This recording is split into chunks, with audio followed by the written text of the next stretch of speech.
this is becoming a serious problem, okay. You try to do anything in this country, they want to stop it.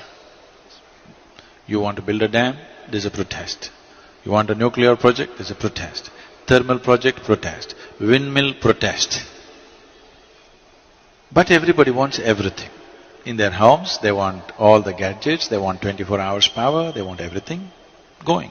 This is because we are only looking at the problems and we have not taken up the challenge of creating solutions in our minds. I think this is a kind of a pre-independence hangover. Because Mahatma Gandhi brilliantly designed a revolt against the British, not by killing them, not by shooting at them, not by bombing installations, but simply by stopping activity. Bandh, Hartal, Satyagraha came from there. It was a brilliant device for those days because we were conquered. But even today, if you want to become a leader, I'm just telling you, this is a secret, okay? Suppose you want to become a political leader, don't try to build a road, build a dam, do this, do that. No. Gather 100 of your fans and block a highway. Make our lives miserable. You will become a leader. Yes, unfortunately, yes.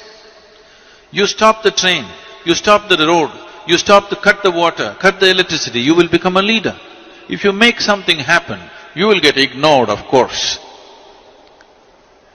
Making the nation go and making the nation stop are two different kinds of technologies. Mahatma Gandhi mastered the art of making the nation stop, and it was contextually the right thing to do for those times, because we were being ruled by somebody else. But we are still doing the same thing. State governments are demanding that they must have a right to call for a bandh. Bandh means closure. I cannot understand how an administration can call for a bandh.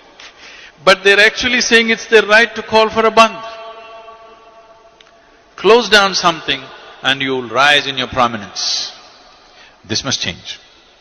We should never identify people who stop something in this country as leaders.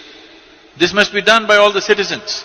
Whoever stops something in this nation should never ever be our leader. Whoever makes things happen in this country, he must be the leader, isn't it?